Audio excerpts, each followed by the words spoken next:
Hello friend, I hope this finds you well. My name's Thrall. I'm a former Royal Marines Commando and I fought my way back from chronic trauma and addiction to live, work and travel in 80 countries across all 7 continents, achieving all of my dreams and goals along the way. Now I pass my simple system on to other people, but I can only help you if you like and subscribe. So please do so, because you get one life, and if you live it right, one is enough.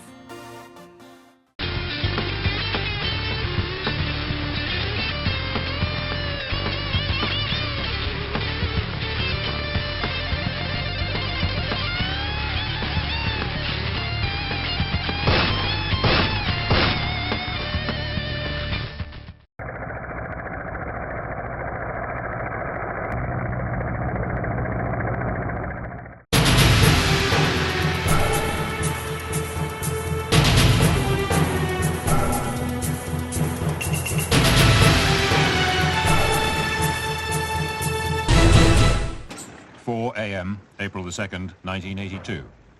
Argentine Navy cameramen film their invasion of the Falkland Islands. Frogmen landed first from a submarine, followed later by the main assault force.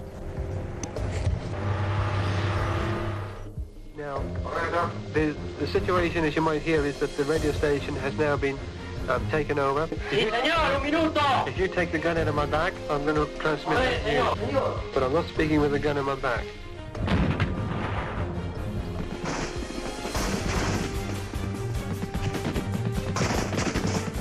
By 7 a.m., after fierce fighting, Government House was completely surrounded.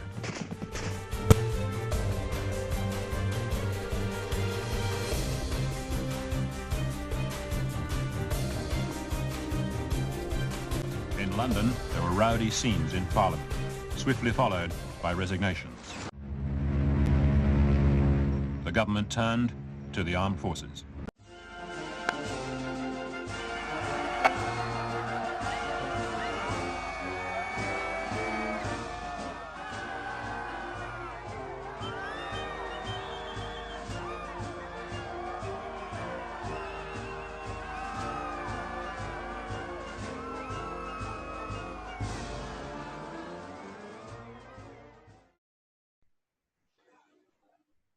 Russ, how are you, brother?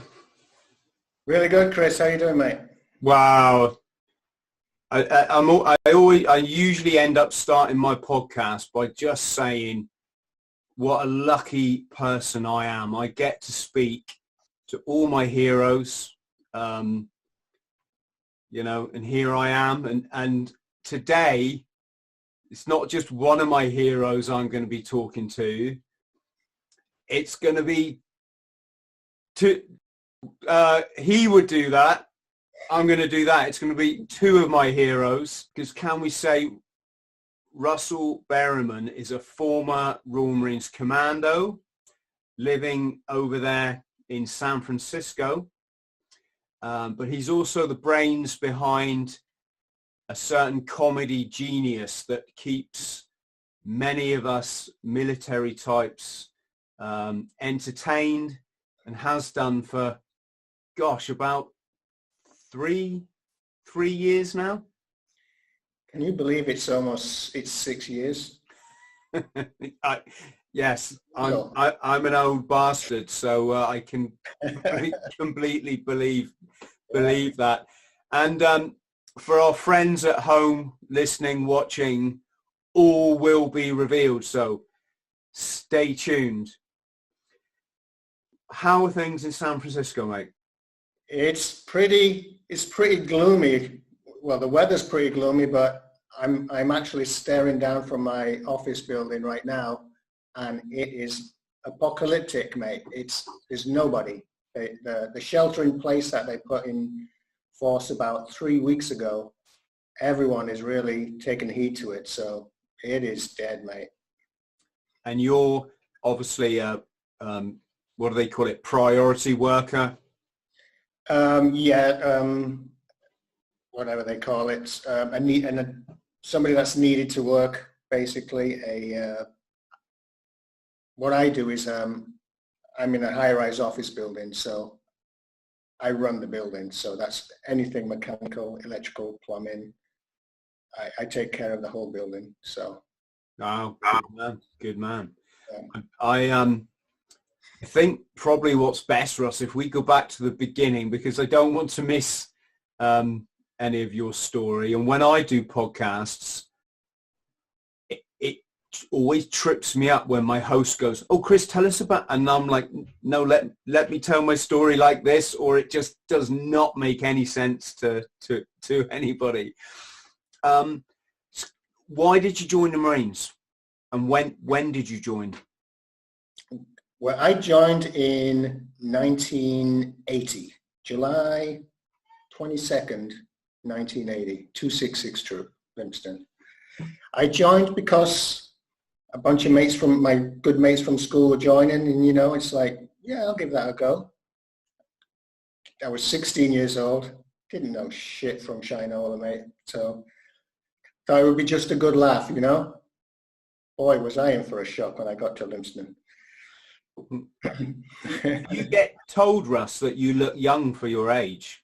Oh shit, mate, all the time. I mean, as well as being young and, obviously really fucking essence, it's a curse because sometimes I have to carry a stick with me to fight the women off, But, You and me both, mate. I can see it. But not as much as Sam Murray, I can tell you that. Jeez. He has to fight the women off with a stick because, actually, they just want to beat him up. I believe that. So, yes, can you tell us a bit about what was your training? I mean, they always say training doesn't really change, don't they? Yeah. But well, we were both in the 80s, so we probably had quite a similar experience, although where you ended up in almost, well, not, it wouldn't have been almost immediately after training, nor not, we'll go on to that. Obviously, we're talking about the Falklands conflict. But yeah, how was training, Russ? Well, yeah, for a 16-year-old, it was, pretty nerve-wracking, you, especially when you get off that train at Livingston Commando. And the first thing that I remember seeing was down at the bottom field, you've got those bayonet practices right down near the main gates almost, the gates to the train station. So that's the first thing I saw. And I was just like, what the fuck have I got myself into here, Luckily, my best mate from school was in the same troop as me. We joined at the same troop. So, remember it's 40 years ago, so I'm just kind of trying to remember little things. But, I remember going to the gym and then having to put the gloves on and, do the old boxing for the first few days and got the shit kicked out of me by this lad. And yeah, it was just, especially for a 16-year-old, it was the first time I'd been away from home. But after a few weeks, getting the hang of it, I really, really started enjoying it. Mm. And I'm not sure if they do that now, still do that, but halfway through training, you get a new training team at a place called Oakhampton. Did you do that too? Did you say you get a new training team? Yeah, week 15, you switch training teams. That's what they did when we were there. And we got a new, let me tell you, we got a new training team. And can I just say your screen is wobbling? Oh, sorry. Okay, mate. Sorry. People on YouTube will be throwing stuff. Well, they'll think it's an earthquake. Probably wouldn't be the first time in San Francisco, would it? No, I've been through a couple already. That's where the disaster movies are set. Yeah, we got this San Andreas fault goes right through here. No, we didn't change training teams. That's interesting to hear. Yeah, and it changed when we got to Oakhampton, and the new training team we got, they hated junior Marines, and we got pretty much beasted for the 3 weeks at Oakhampton, and it was winter, so it was like December by then, and that's when we lost a lot of guys. I mean, they really broke a lot of young lads there, which is a shame really, because there's some good lads that actually left. So, so yeah, we changed training teams and it got a lot tougher. The last 15 weeks was just hanging on with your fingernails with these guys. It's interesting you say that, because when I was in training, there were troops joining up with 50, 55 guys, and they were passing out with like 6 originals. I mean, it was, and they put down this kind of what was obviously at times crossing over into just bullying. They put it down to either disgruntled Falklands vets or Falklands vets that wanted the lads to know this isn't a freaking game. This is what you're letting yourself in. That there's probably several more theories, and I don't pretend to know, but it's interesting that you were prior to the Falklands and you experienced the same thing. Yeah, and I'm sure everybody out there that's watching, or every bootneck, or probably paras, or most of them went through probably the same thing we did, just toughening them up, as they call it. We had it as probably as hard as you're officially allowed to give it to the nods. Mm-hmm. But I will say here, our training team were really nice guys. You could tell that they had our best interests at heart. That's good. So, yeah, hi training team. Let's talk about the Falklands, Russ, because I don't know if you know, very old friend of mine, guy I massive amounts of respect for and always will do. Big tough guy. When I started the podcast and I wanted to talk to someone about the Falklands, I mean, I don't know what it's like for other Marines. I'm kind of guessing, but I've obviously got quite a vested interest. It's one of those things where I almost feel like I've been there, because I've heard so much about it and watched so many documentaries and read. I mean, I read 2 books just the other month written by a para who was down there. And so, yeah, I really wanted my friend to come on the podcast and just enlighten us, because he used to tell the true to life stories, not what you see in the documentaries, although you see a bit of it in the documentaries, but he would tell you how if you were yomping in the Falklands, carrying your massive packs bigger than you've ever carried before, if you turned an ankle or you got trenched or whatever it was, your troop just had to sit you down, give you as much ammo as they could spare, and leave you to die. I mean, if you were lucky, you might get picked up by a passing chopper, but they said it wasn't mucking around, and he tells a lot of stories like that. Long story short, he wouldn't come on the podcast because he's still, even after all this time, suffering so much, Russ. Wow. Was he 4-5 by any chance? 4-5. Yeah. 4-5 Commando for our friends at home. And I was just a bit of a mix of shocked and guilty that I'd never thought to ask him if he was okay. Yeah. I just thought, big tough guy, always just tells his stories. He's still a big tough guy. I'm not let's get it straight. So over to you, Russ. When did you get the warning order? We were, I think it was April the 2nd. I think we were in Altcar rifle ranges just by outside Liverpool when it all kicked off. So 40 Commando was out there in Altcar, And then the murmurings went around about the Falklands had been invaded. Of course, some of us didn't even know where the Falklands were, just like, but we soon found out. So when we headed back to Seaton Barracks in Plymouth, which was our base back then. And I was Alpha Company, and we were told to pack all our kit. Leave was, we were meant to go on leave right after Altcar, but leave was cancelled. The Falklands had been invaded. And within 24 hours, we were on coaches with all our kit heading down to Portsmouth, because we were advanced party to join the Hermes. So we got down to the Hermes, I think April the 4th. We were on, well, it's 38 years ago today, funnily enough. How about that? Coincidentally. And so we got there and we were just loading ammo. It was just crazy down there. It was just madness, just loading that ship up.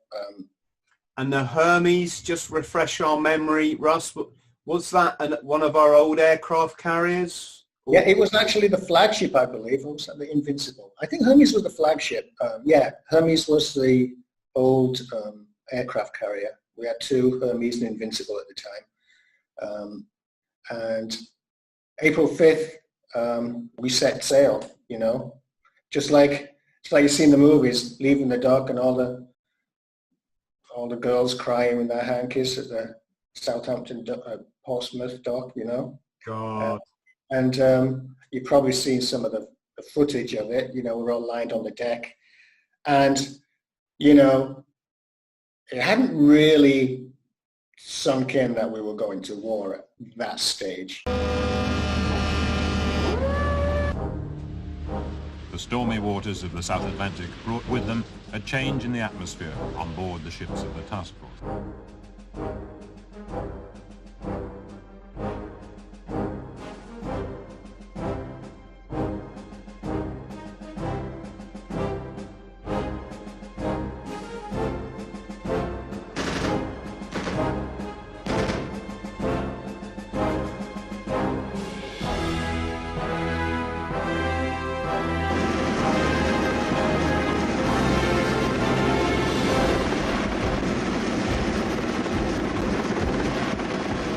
Was just like, adrenaline, exciting, remember I'm 18 years old at the time. So did you think I've heard some Marines say they thought it was just going to get cooled off any moment and you'd all have to go home again?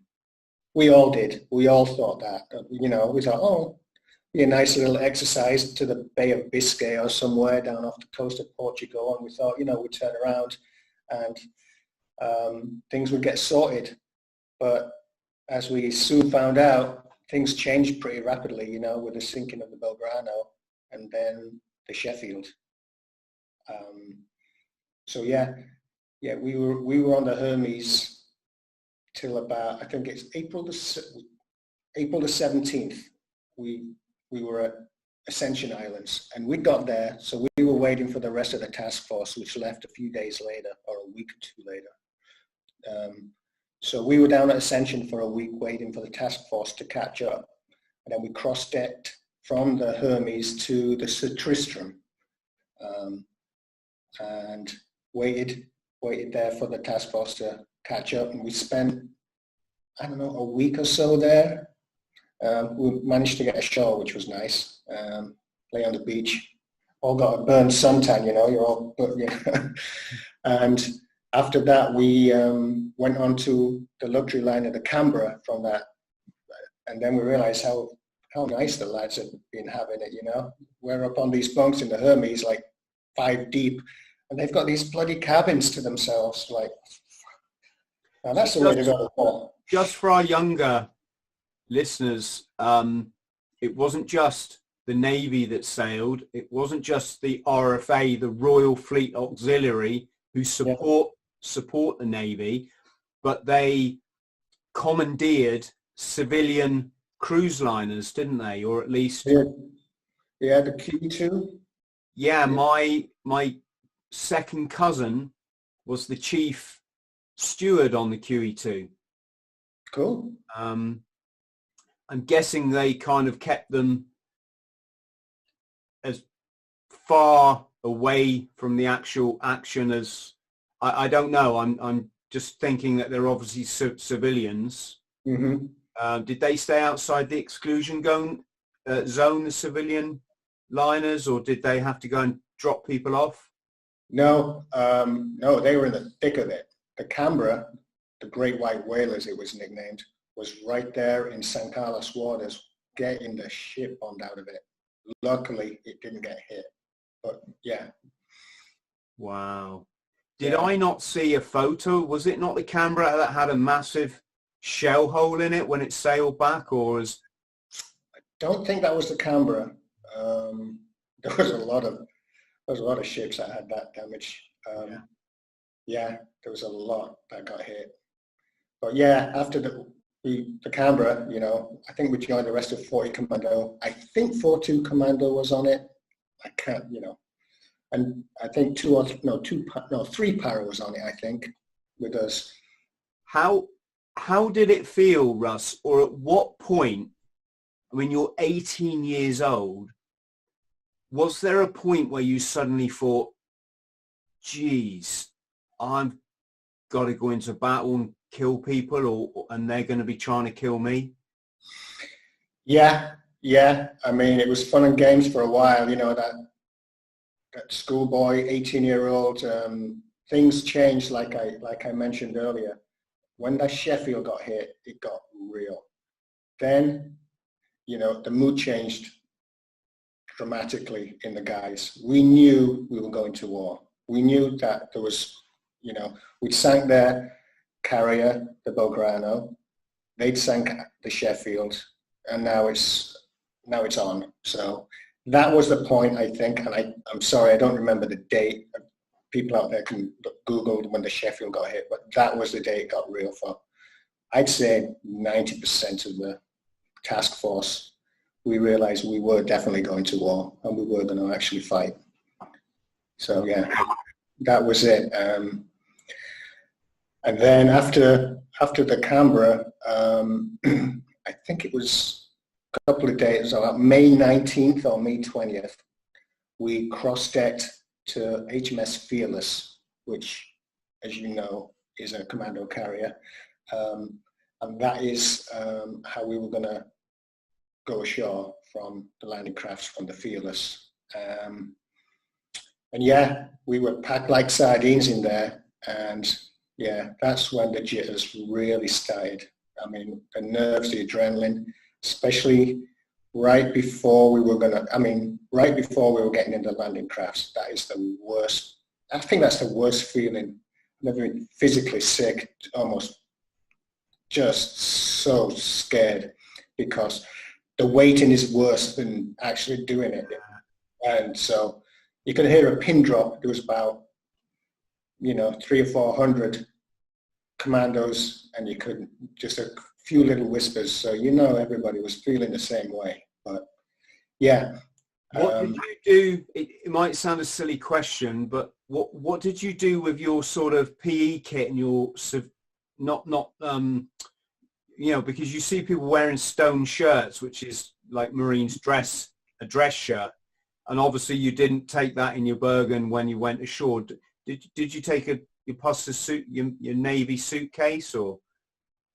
No, just the Bergens, and we kept. I mean, sorry, I sound like an idiot if I say that. What I mean is, did you leave stuff on the ship?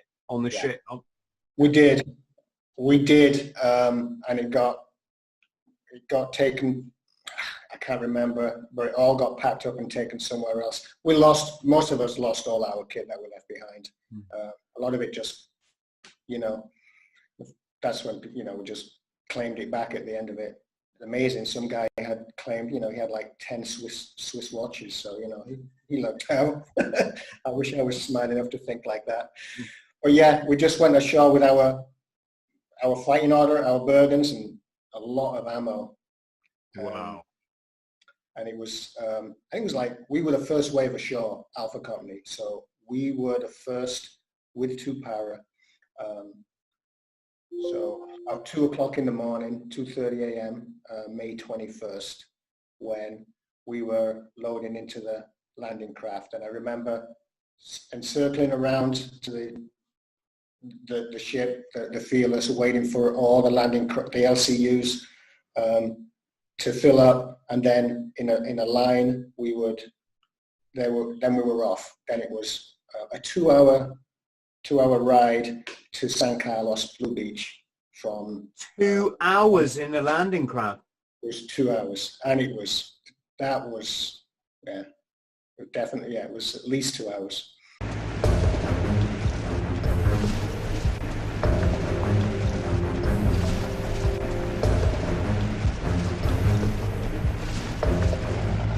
But, that's like the bit of Saving Private Ryan when all the shit's going down and you had to sit in there for 2 hours. Yeah, it was time expecting when I step ashore, and I'm probably going to get soaking wet up to here when I go ashore, there's going to be rounds coming in. If the Argentines know their stuff, they should have intelligence that's telling them we're coming ashore now, and they should put up resistance, right? I mean, you weren't to know that they didn't, but you still had that pressure. Yeah, what we learned was, well, what we were told was there was at least 160 Argies at San Carlos settlement, which is it's a company, you know, or more than a company. That's a lot of Argies for that could defend a beachhead. So that was really nerving. And we heard the SBS had gone in to attack them, which they also did at Darwin and Goose Green as a diversionary, so they didn't know where we were landing. So as we're coming into San Carlos waters, we passed a point called Fanning Head, and there was a massive firefight going on.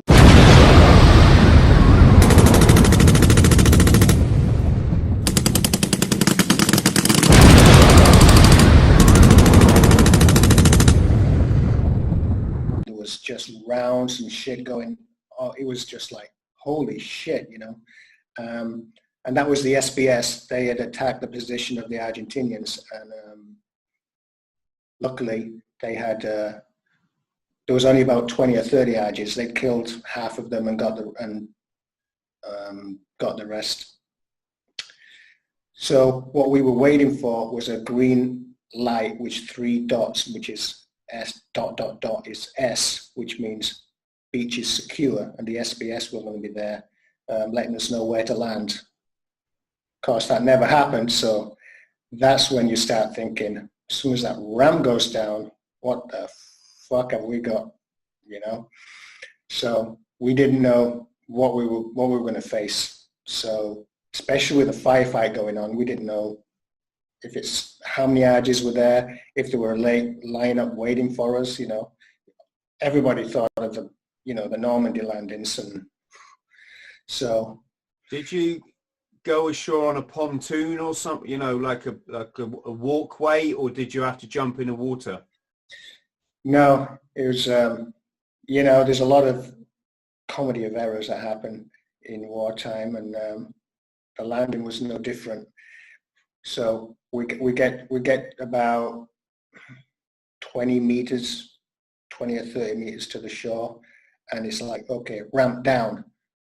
Ramp wouldn't go down. So the pins hadn't been greased, so they were stuck. So there we are with the LCU engine revving up and the beep, beep, beep, you know, so much for a silent assault. We had to get a big sledgehammer and bash the fucking pins out so the ramp would go down. So, you know, you think about it, there's about 40 or 50 of us cramped in there, and we're just, the adrenaline's going and the ramp wouldn't go down. It's like, oh, fucking, come on, someone, put the fucking... You would have thought that, they call them coxswain or driver. The coxswain, you'd have thought it'd have been on the ball with that.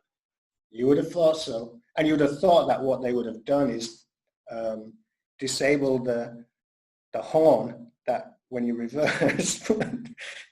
Anyway, it goes down, and of course, no dry landing, you know, straight up to your chest, and it's icy cold, obviously. So now we're all threaders at this point. So we weighed in, and our job was to get the position secured and make way for the armored personnel carriers to come in. So we were off the beach, so we were going to put fluorescent markers around it so they knew where to land. That was our job. But there's no beach. It was no beach. It was just a 6-foot peat wall.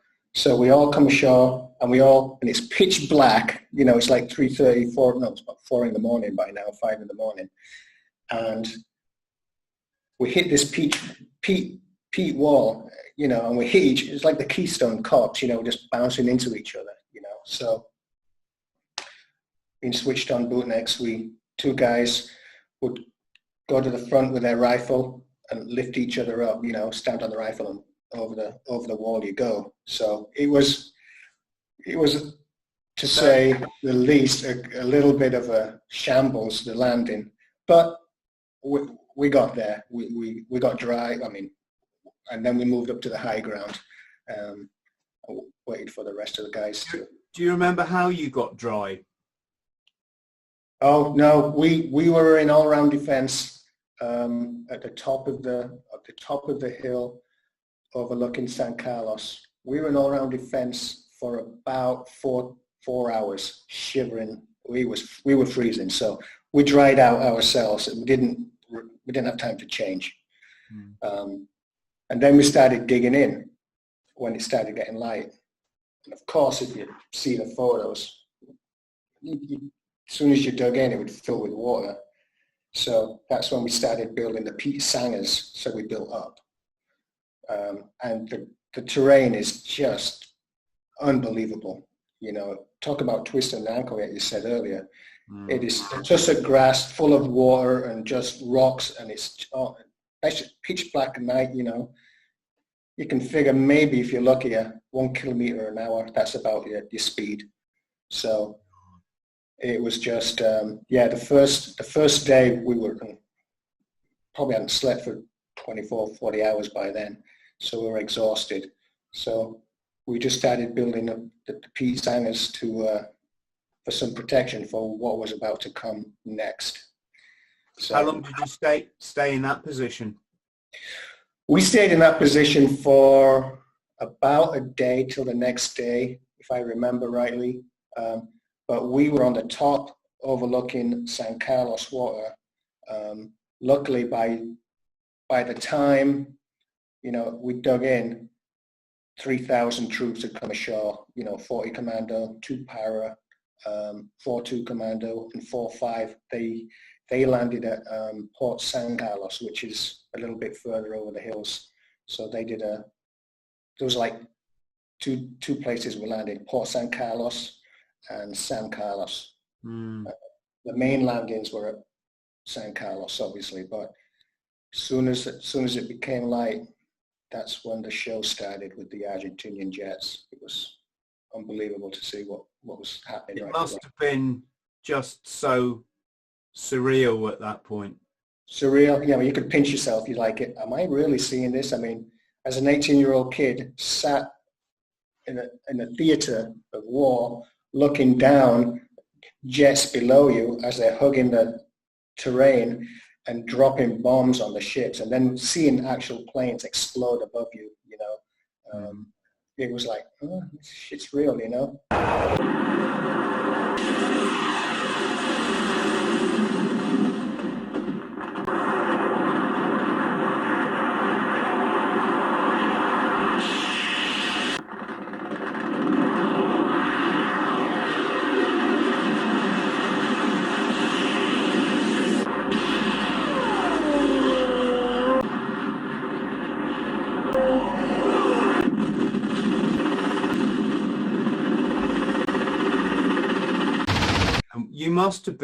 Your thoughts must have been with your oppos from training as well, because they're in all spread out through the commando units, and and it's kind of like, guys, just a year ago when we passed out of Limpston, did we ever envisage we'd all be here? Yeah. I mean, what did you think? Northern Ireland was about it. That's all you thought of, and maybe a med trip or Belize or something, and that was all it, or Norway. Did you do an island?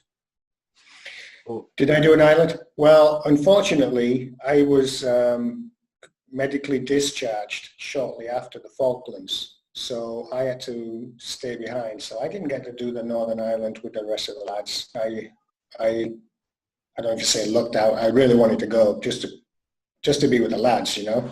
But no, I didn't do a Northern Ireland tour at all. I just wanted some sort of, probably a bit juvenile, but some sort of comparison, because I guess for anyone listening, it's different for every individual. There's some people that go to war, don't see any action whatsoever. Mm-hmm. There's other people, like our unit when we went to Northern Ireland, where it just kicked off, well, certainly on a daily basis. And some of the stuff kicking off was life threat. You know, I mean, we were, my team were lucky to come back alive, definitely. So what was the weight like? How big were you then, Russ? Because I'm quite small, or I was certainly small in training. Yeah, I was about 145 pounds, if you can imagine. So same as me then. Yeah, I was a scrawny kid, like a few of the guys, but you know, I don't know how much we carried, but it must have been 60 pounds, and of the ammo, I had the 2-inch mortar, so I carried the 2-inch mortar as well as rounds for the 2-inch mortar, ammo, you know, for the I think for the 84. Everybody had to spread that around. So yeah, we were carrying, you know, 80 pounds at least. God. It was pretty heavy, but we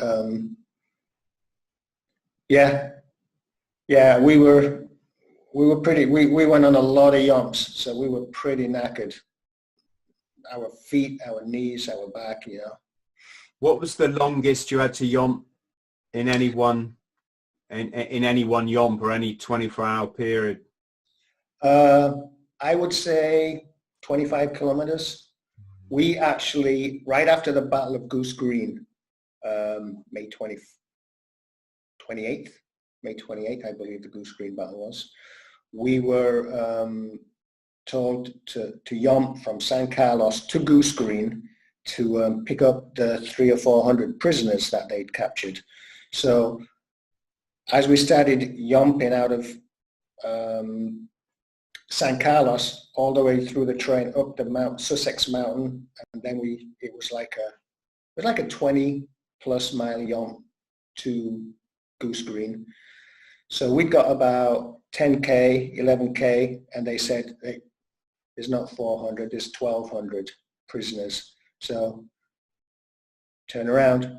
So we got halfway there, and then just turned around and you yomp back. So that was a full day, and we were all freaking exhausted then with that weight. So that was the yomp. I think that was the longest. We yomped from San Carlos to Port San Carlos. That was our other long yomp.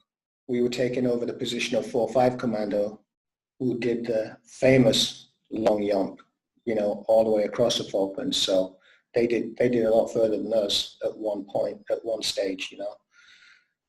But yeah, so we got there. Did 4-2 Commando do that yomp as well? No, I don't think so. I think it was just 4-5 and 3 power. 4-2, shit, you know, history buffs will beat the shit out of me if I get it wrong. But it's Mount William, Sussex Mountain, they landed, or they yomped to there. And then they stayed in that area, I believe, until Harriet. But, you know, don't quote me on that. So I suppose I need to ask you, what sort of action did 40 Commando see, or were you sounds, I mean, my history is probably a bit like you just said. It's not, it's probably not as good as it should be. Right. But I got this kind of vision that they very much supported the other units or other units. Yeah, what happened was 40 was left back at San Carlos, and we were all a little pissed off about that. You know, obviously they were going to move us forward in 2 separate occasions, but the plans got changed on an hourly basis. So we ended up staying in San Carlos for quite a long time, even though we'd done all these yonks getting ready, until the Sir Galahad got hit, where the Welsh Guards lost a lot of men.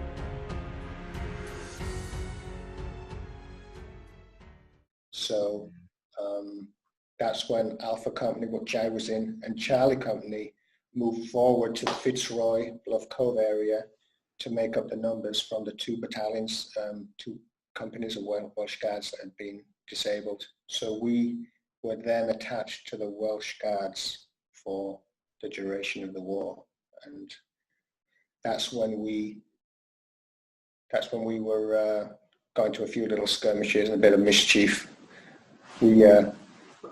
We were going to support 4-2 Commando for Mount Harriet. So our job was to clear the area of enemy with 4-2 going up Mount Harriet. They expected a lot of losses from 4-2 because it was so heavily defended. As the British troops closed in, the Argentine conscripts could only wait.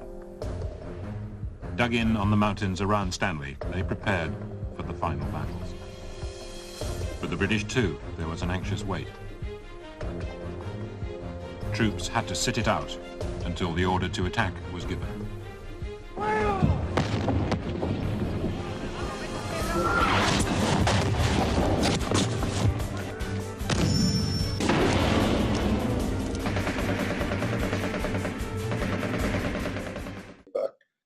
It was such a brilliant battle. I don't know if you've read about it, how 4-2 Commando attacked that mountain, but it was pretty brilliant.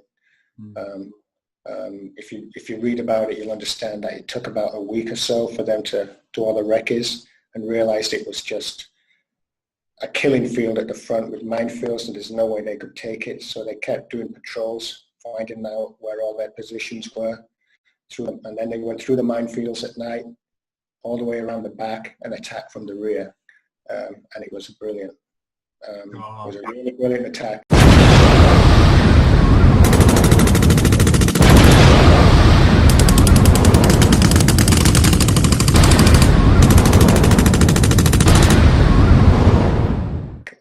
And we were yomping late at night.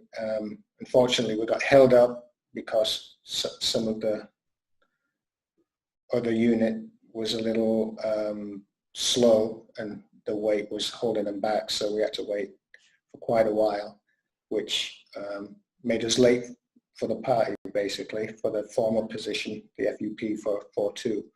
Well, let's I mean, yomping is not easy for Marines, is it? I mean, it's the weight you're carrying. I would guess now in modern warfare, it's probably gone over into the ridiculous. There's so much technical gubbins to be thinking of, and ammunition and weapon systems and laptops and GPS and all this kind of stuff. Even though obviously kit gets lighter as it gets better, but I found yomping so hard. It's kind of easier in Norway on skis for the simple reason you only really needed the clothes you stood up in and one, you know, just a little bit of emergency gear. Everything else you could just jettison. But in a traditional theatre of war, there's certain stuff you need, especially if you're getting wet all the time. Yeah. Plus all the ammunition, and it's not easy for a trained commando, I'm guessing, right? I'm not guessing, I know, I've been there. So to be attached to an army unit who probably haven't been put to the tests that you and I have, and haven't had to prove themselves and pass it. I mean, you run 30 miles across Dartmoor, and after 8 months of the most grueling training you can imagine, you're drained, your body's depleted of vitamins and energy, and you've got to basically run 30 miles across the most difficult terrain in the UK. And I'm just trying to say that our no disrespect to our army compatriots, but they don't have to do that.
So I would imagine when put to the test as they were, some of them found it really hard.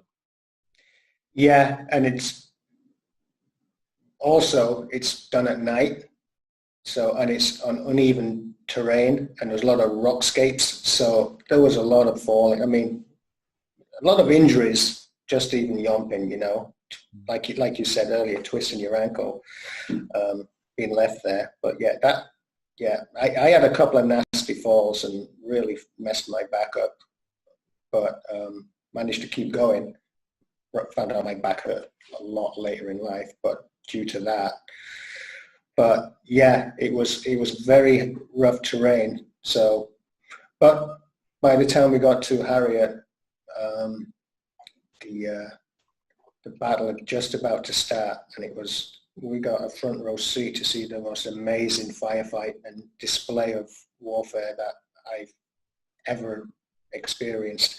The shells coming in from the ships, I can't remember, I think it might have been broadsword, or I can't remember how many it was supporting 4-2, but just lifting the top of that mountain up, and you're like, how the hell can anybody survive up there with that naval bombardment going in before the battle? And then you saw the traces, and then the battle was on, and it was just like, how can anybody survive? And to the amazement, only 2 Royal Marines lost their lives. One was my Lofty Watts. He was my training team corporal. So RIP Lofty. He was a good bloke. But only 2 was amazing for just looking at it. You thought, how can anyone survive that? So pretty amazing. And then so that was the first taste, and the next taste would have been Tumble Down.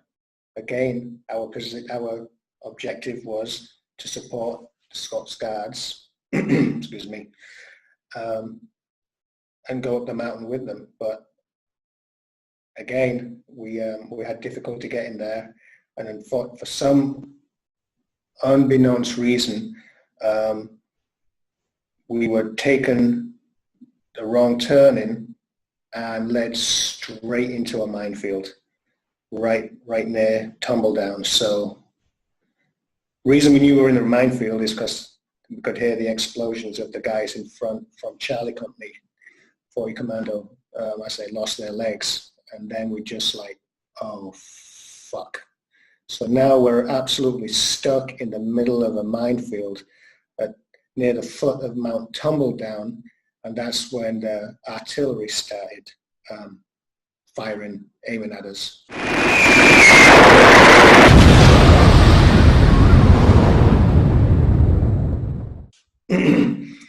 So if you can imagine, you can't move. The wind and it was one of the most freezing nights. I mean, it was blistering cold with that wind going sideways and the hail and the rain.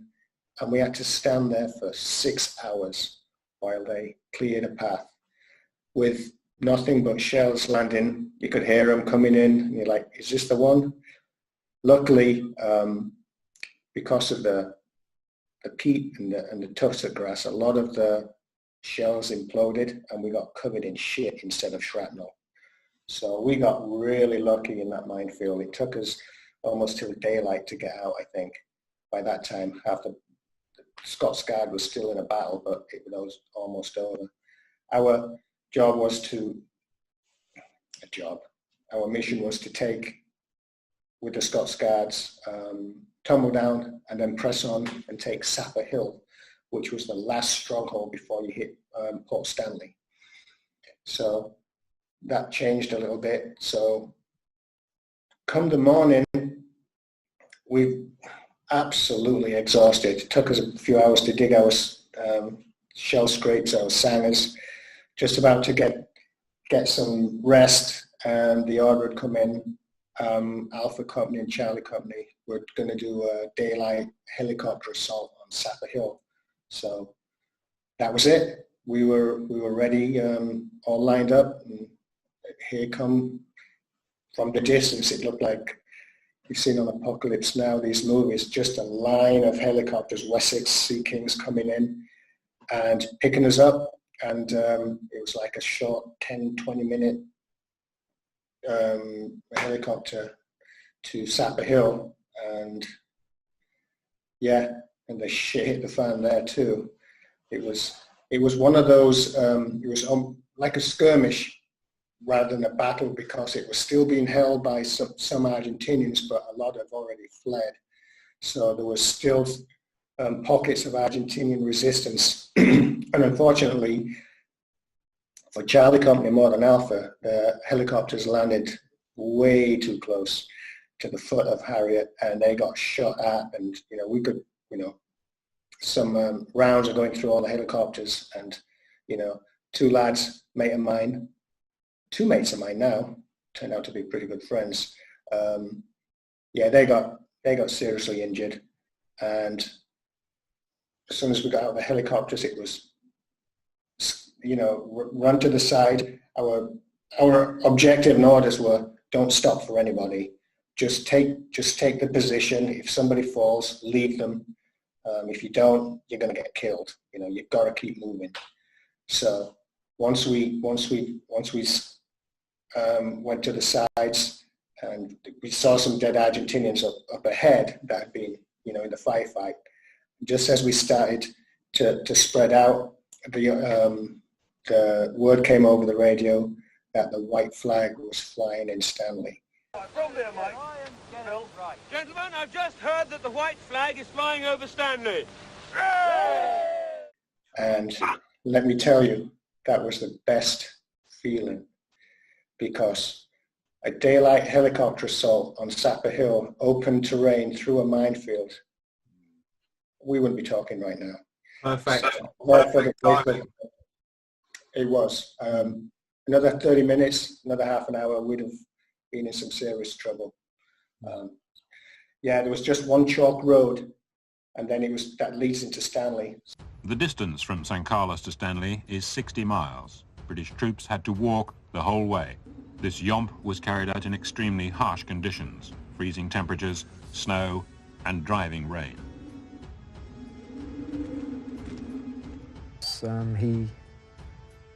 He had all of this part of his face here was totally missing. You'd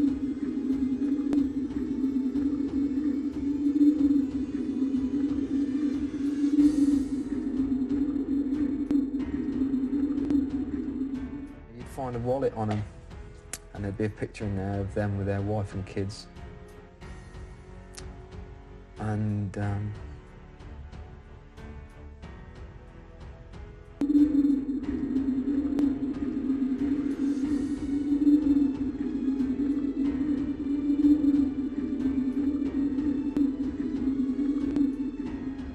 everybody we came across was all twisted.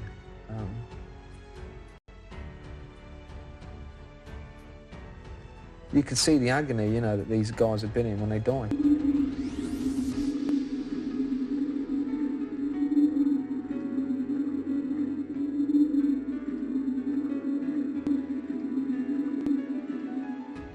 And went over, and he was sort of, he started speaking to me in English.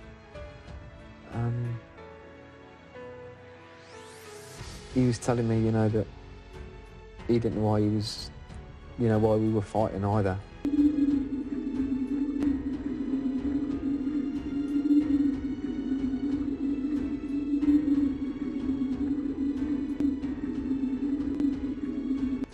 I feel bad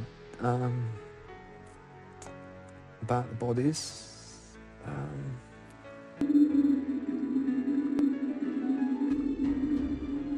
You know, the state of them and everything, and you know, the way we sort of just toss them into a hole.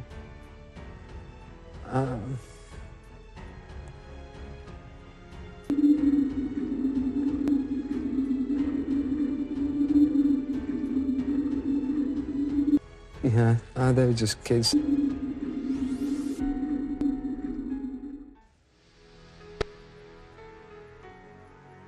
I'm afraid I just don't see him as enemy. No.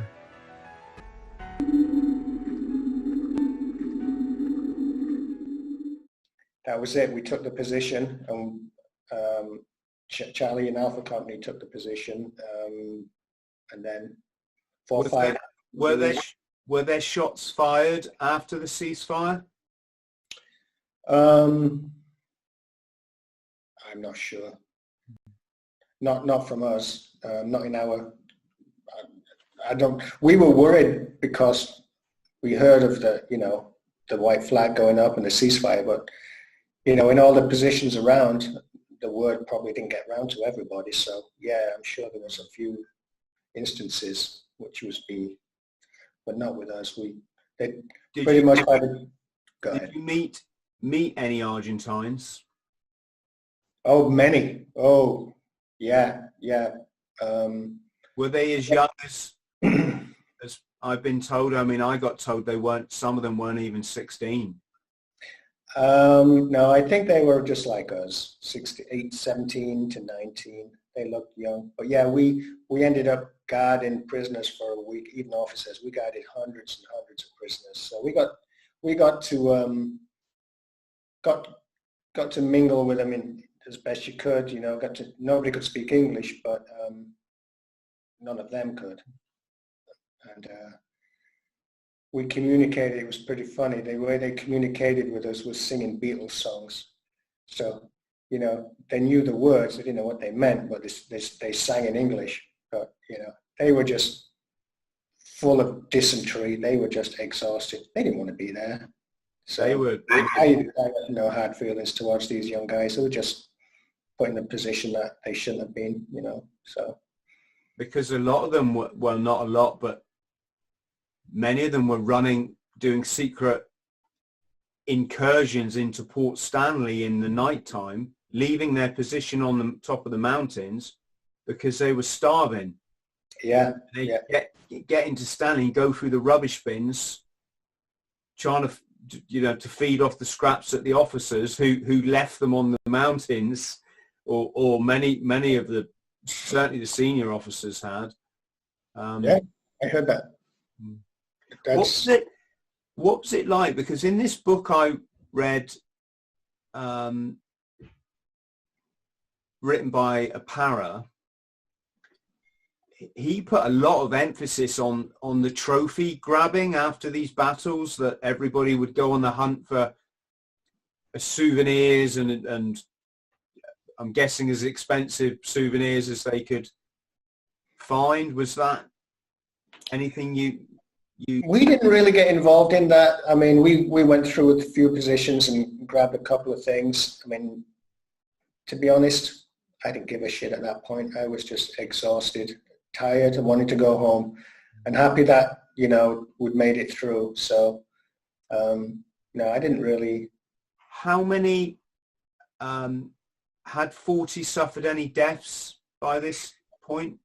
Yeah, we lost a lot of injuries, but well, I mean, you said about obviously the mines going off. Yeah, they lost probably a lot of accidents as well. Yeah, they lost their legs, but they didn't. Well, they survived. The helicopter assault on Sapper Hill, the lads both survived. We lost only one in San Carlos during the heavy bombardment from the Argentinian Air Force. McAndrews was his name, 40 Commando, a 1,000-pound bomb landed in his trench. So, you know, they lost, so there was a lot of injuries down in the settlement, HQ, 40 Commando HQ. So we were kind of happy to be on the hills watching it, because that's where all the bombs were landing. We had one of our scariest things was we were the jets were so low, and you had all the sea darts and all the cannon fire from the ships. You know, they were hitting the hilltop above us. We're like, holy shit, we're going to get blue on blue from the Navy. So, yeah, it was pretty hairy. But well, yeah, we did lose one guy. In fact, I was at his funeral in Manchester. I was part of his funeral procession. And how much time was it after the white flag went up that you got repatriated, or you got on the ship to go home? It must have been at least 10 days, 2 weeks. I remember we had to go through the whole Falkland Islands and pick up all the brass. I'm just kidding, we didn't. No, we had to guard all the arches for a while. The brass, for anyone listening, and if you don't know what it is, he's talking about the empty cylinders after the rifles and the machine guns have been fired. All the brass cylinders, they had to go and clean up. It's something, if you've ever fired on a rifle range, you'll know that's a job that you don't want to do. Yeah. So yeah, no, we did it guarding the Argentinians for for a few days. I don't remember. Yeah, May 20. Yeah, probably a week to 10 days, I would say. We were on the Canberra, ready to head home. Wow. Yeah. And was there I mean, obviously there's a sense of relief, because I don't want to say, you know, you're not going to die anymore, because I'm sure with all those mines all over the place and rogue Argentines wandering around, there's still you've got to be careful, right? But was it a sense of, was it a feel-good sense, thank God it's over, at least now we know we're going home? Or was that 10 days miserable because it must have been hard to get rations by then, and I heard even fresh drinking water was really hard to come by? Yeah, it was. No, I don't remember it being. I remember being a bit more of a relief. We knew we were safe. You know, the Argentinians pretty much dropped all the weapons. But the mine clearing, we did lose some guys after, just by mines and stuff like that. That was we had to be really careful where we trod, because they weren't really marked at all. That's why even today, the Falklands, you've got minefields on the beautiful beaches. You know, you're not allowed on, because they're all mined. So it's sad, really. But no, we were pretty good spirits by the time we got on board that ship, I can tell you. Relieved that we'd made it through it more than anything. Did you Some say frustration, but funnily, you know, the frustration that we didn't actually fight as a commando unit for a commando take a mountain, but yeah, for the grace of God go I, because, you know, look, 3 para, 4-5, 2 para, Scots Guards, 4-2, you know, they can tell different stories that I'm telling. I'm sure it was a lot more hair raising, but, you know, I'd seen enough to be glad it was over, you know. And to well, I mean, had things been different, we might not be having this conversation. Yeah, a lot of very close calls, yeah. And one more thing is, maybe it's a bit silly, but at least you got to go down there, Russ, you know. Imagine the people that had to stay in guard Bickley barracks that didn't want to be there, you know. I've met some of those guys. Yeah, a lot of disgruntled Marines, I'm sure, that wanted to go, but I'm not sure, but I heard they didn't want to send the whole of the commandos because they didn't expect many to survive, to be honest with you. They thought we would have a lot more killed, and they wanted to make sure that there were numbers to keep to make up the commando units that had actually gone down there. So that was one of the reasons that I was told, and that makes sense. But yeah, my friend was telling me, I say friend, one of our oppos, that when they got back to 4-5, they were all supposed to be doing weapons drill, and nobody would, you know, everyone's just staring at the ground after everything they've been through, and the corporal or the PW, the weapons instructors saying, come on fellas, put some effort, and they're like, fuck off, you know. They said down there it wasn't, all the drills that they were taught in training just went all out the window. It was get the fucking magazine on as quick as you can, cock your weapon. They just walked up the hill, you know. There was none of this fire and maneuver stuff that we were all taught, these special, they said you just march the enemy. When people started dying, then you went to ground and you just got up the hill as best you could. Yeah. It's all this, you know, check your top round, stow your magazine away in your pooch. He was like, he said you just fired all fired your rounds off magazine, throw that fucker away, and just keep going. And we taped our magazines together so we could just switch them. That was one of the quick. But did you sail home on the same ship the whole way? Yeah, Canberra. We had that big homecoming, if you remember, in Southampton. Were there women on board? I think so. The staff of the ship, the stewardesses and that sort of thing? Yeah, I believe they were. They're brave, aren't they? Yeah. Like I mentioned, the Canberra was in the thick of it. That ship, some civilians got killed. A lot of not just servicemen. You got to remember the Chinese on the ships. So a lot of those got killed. So, you know, hats off to them going into war too. And so, you know, as we know, yeah, for people listening, it's the Chinese laundrymen, right, who traditionally in the British Navy have come from Hong Kong to work on the British military ships, the naval ships, to wash, dry and iron all the men's. I say men's, it's now obviously, my ship, HMS Invincible, was the first to have women on board, which was pretty brilliant, actually. I was going to say no more on what in such a serious conversation we're having, but yeah, it was a bit of a party ship, you could say. But yeah, I remember one of the lads was fishing off the forecastle, the front of the ship, and he caught an octopus.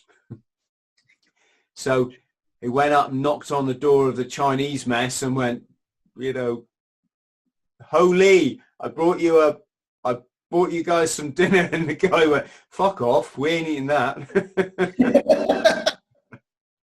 But yeah, like you said there, you can see them in the documentaries. Certainly, I think after the Galahad went up, you saw Chinese men with all their skin burnt off. Yeah. Must have been a kind of atmosphere of luxury, wasn't it, when you got on board? Oh, what you've been through. Yeah, I think I had like a 2-hour shower just to try and clean myself up. I mean, I was so, yeah, it was nice. I mean, who can imagine? I mean, sailing to war on a cruise line is not bad, you know. I'll take it. But you know, the homecoming was just amazing. Yeah, the whole, you know, even the coaches when we landed at Southampton, all the way to Portsmouth, the whole motorways and everything was lined up with people. It was brilliant. Yeah. Well, for some crazy reason, I was there. Obviously, 12 years old at the time. We were driving across country for some, like I say, for some reason, and coming down the motorway and the A38 at that time, back to the southwest, and yeah, I mean, it carnival atmosphere. Doesn't really describe it.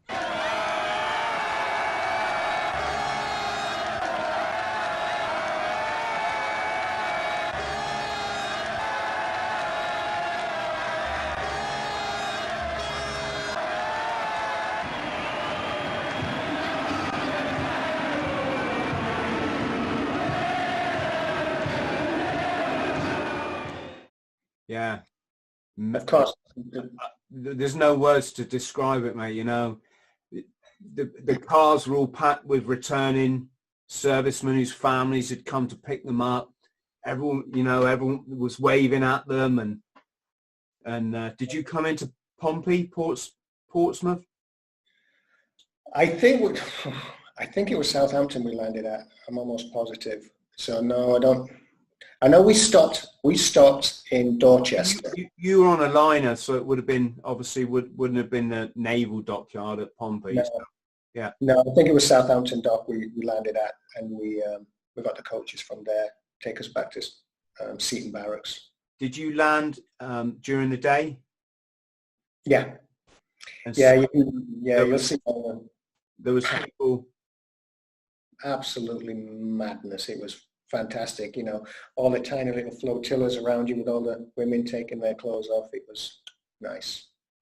Yeah.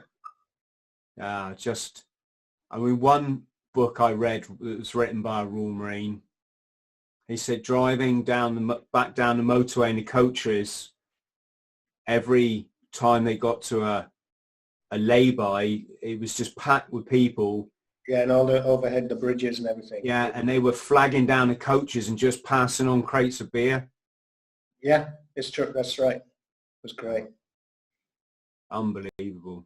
Gosh. Yeah. So, I just close by saying what a proud time to be a Royal Marine, Russ. Yeah. I think any time is proud to be a Royal Marine, but that was definitely an experience. I've been over in the States now for almost 30 years actually. And still all my mates, that we were down south with in my troop, in our company, we get together all the time. We were meant to get together in Liverpool April the 18th, but obviously we can't with this virus going on. But yeah, we get together. We're still close friends.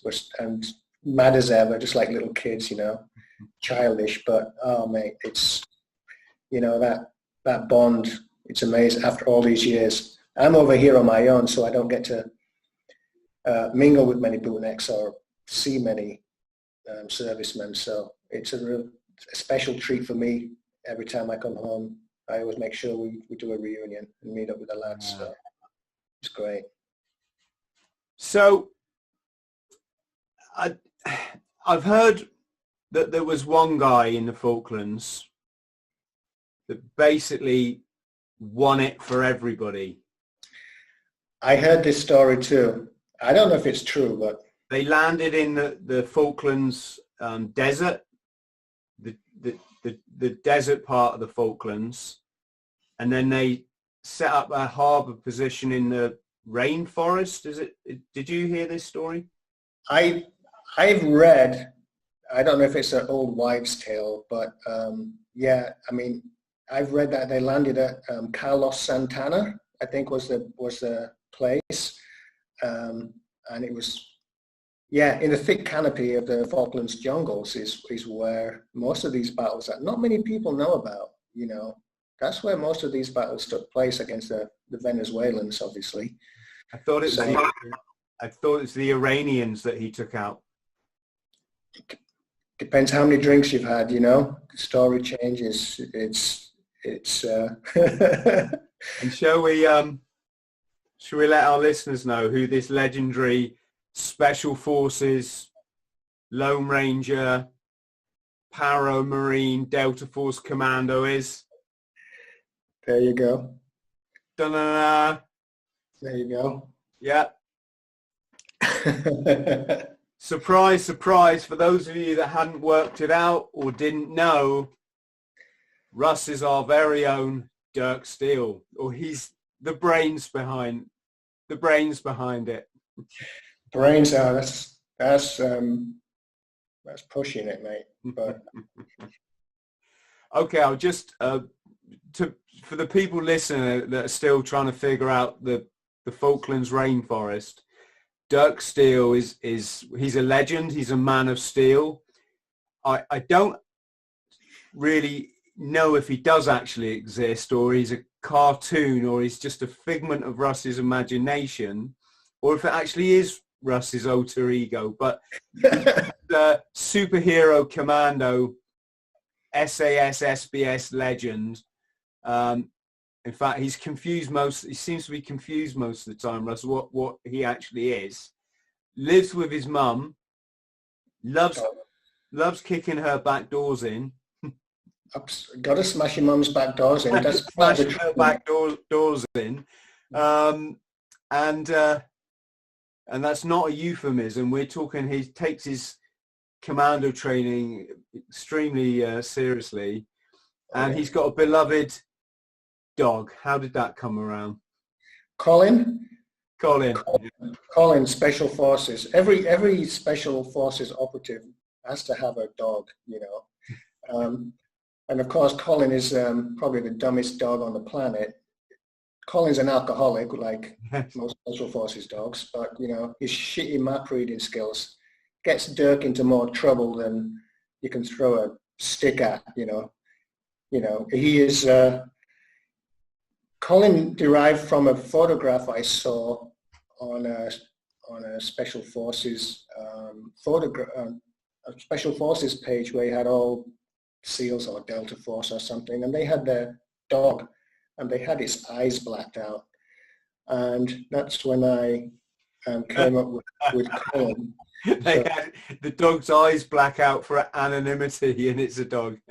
Yeah, so that's how Colin came to fruition, and that's how you always see anytime Colin's in the Facebook page, his eyes are blacked out, you know, just so that you don't know who he is. And so why is Dirk Steele so bad at spelling? I mean, it gives me some doubts that he actually managed to get through the recruiting process, if I was honest. Well, if you think about it, he's so busy training, you know, he doesn't have time for school. I mean, that's, you know, that's for the bootnecks. No, how Dirk came about was the Walter Mitty Hunters Club HQ page that most people are aware of. If you look at all the waltz that they out, their spelling is always atrocious, you know. Their spelling is bad. And, you know, you'll see some of their photographs in their mum's back garden and stuff like that. So do you want to explain for our listeners what a Walter Mitty is in terms of the military?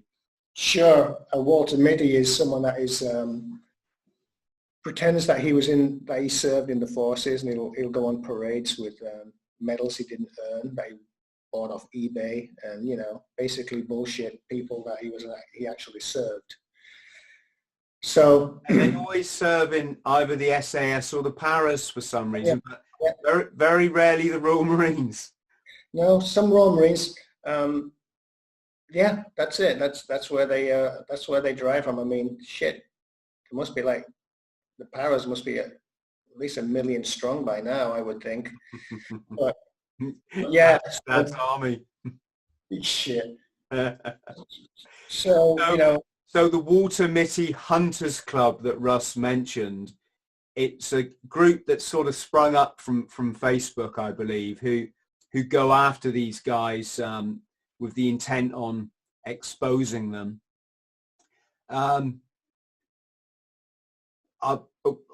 only thoughts in there is I've seen guys that are just clearly mentally ill, and it's just, they want to wear bloody military uniform. Does that affect my life? No, not really. Does it affect does it dishonor the dead? Well, I don't think they're really gonna have a complaint, but for some, some take it very seriously, Russ, don't they? They do. So with that in mind, I mean, if you're going to be a Walter Mitty, you might as well be a Major Walter Mitty and enter Dirk Steele. He is the worst speller. He lives with his mum. He's in the back gardens doing all his training. And as a joke, I just came up with this character and started commenting on the page. And before you know it, the Walter Mitty Hunters Club put my profile up and said, "Okay, who's this?" Very funny. And I just put all these crazy missions that coming ashore in Afghanistan. Obviously it's landlocked. Everything. It was so far fetched. It was obviously unbelievable. But a lot of people believed it.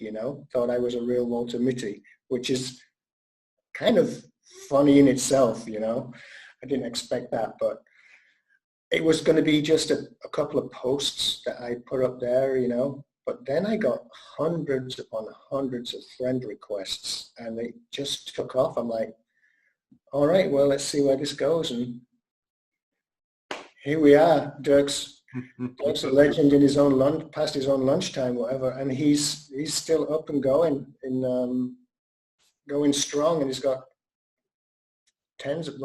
thousands of followers now. But if you can laugh at yourself, and then that's all it is. If I can make someone laugh and have a good laugh, that's what it's all about. Tongue-in-cheek humor. It's funny though, Russ, because I've been on Dirk's page as a fan, a genuine fan, obviously, since quite near the beginning. I'm not even sure how I came across him, but anyway, I was, and a lot of people were taking it very seriously. Yeah. You were getting I should see some of the messages I got. Oh. There's definitely a sort of there's these kind of divides in life, aren't there? People that get the humor and people that don't, and it can be for a lot of reasons. I think a lot of this sort of, can we say, sort of the middle to upper class elderly can very often seem to take it at face value, don't they? And you're dishonoring the regiment. It's like, no, he's not. He's doing exactly what any of us, who served in the military would suggest. And and I guess I get it. I did one of my videos, if people want to look below, it's I think it's like Royal Marine Outs Stolen Valor, right? I said stolen valor because in Britain we're not really, civilians and the like aren't really that bothered about Walter Mitties. It's not like a thing here, whereas in America it's a massive thing, and it's in some states I believe it's illegal, or I think it's actually more illegal if you're using the uniform to break the law. But it's always touted as it's illegal here. So I use the term stolen valor because the video is directed at the American audience. I'm saying this because I've had to explain to people, no, I'm not trying to be American. I don't care. You know, call me a Walter Mitty, whatever. So it all gets a bit funny. But the thing is, because it's a video pitched at the Americans, and because we don't always share the same sense of humor, it's actually got it's got a massive view count, but a very low rating. So, and that's because people go on it and they think it's serious. And rather than me outing the Walter Mitty, I go after the service person. And I'm going, well, this guy's a freaking bully. You know, he's not got nothing better to do than attack this poor old man in the supermarket. It's not my intention to take either side. I just thought it would be funny to do one of these, you know, outing videos where the guy doesn't actually out anybody. Too funny. Gosh. So where can people find that page, Russ? I think if you just go on Facebook and type in Dirk Steele Special Forces, you'll find him. And also another page is called Rob Smith. Don't ask me why. So my page has been taken down at least twice because people are pissed off and, you know, they think I'm a Walt, you know, still they don't get it. So I've had to change my name so that I can still keep the page running. So it used to be Dirk Steele, but then I just typed in Rob Smith, not realizing I couldn't change it back just to keep the page going. So I'm stuck with that name. So that's my other name. But you'll see there's a community page which you can just click like, Dirk Steele Special Forces. It's exactly the same, except, you know, you either friend request or just go to that page. I post the same things on both. But normally I try to do every Friday. I'll go through and I'll just find a bunch of Special Forces photographs, you know, on the internet, and I'll just save them. And the way I do it is I don't think about it. It's always off the cuff. So come Friday morning, I go, okay, what's Dirk going to do today? So I'll just look through and I'll just randomly pick a photograph and I'll just make a story up about it on the spot. So that's the way I've always done it, and it seems to work all right. Don't put too much thought into it. So, you know. For our friends at home,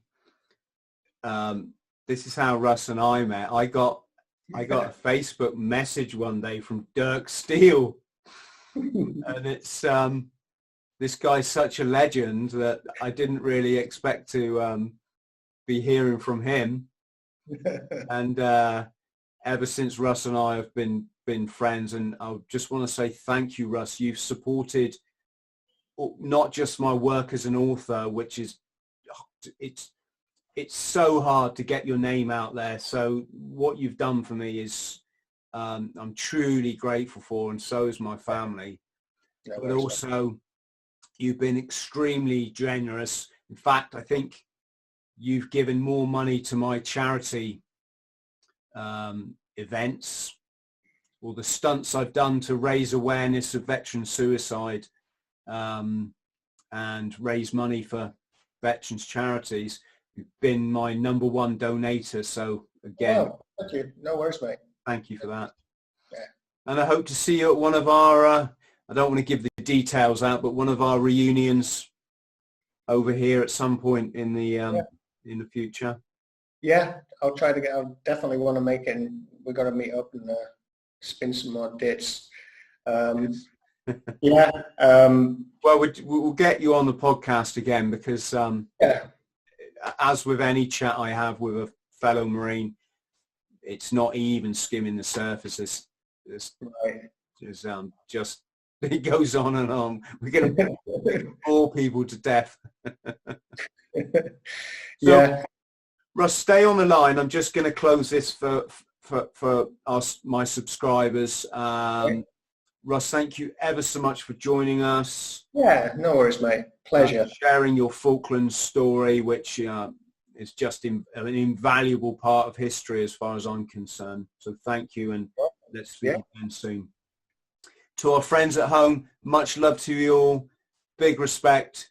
Thank you for watching the Bought the T-Shirt podcast. If you could like and subscribe, it just helps me to keep chatting to wonderful people like Russ. And the details for my £2 a month Patreon are in the links below. See you.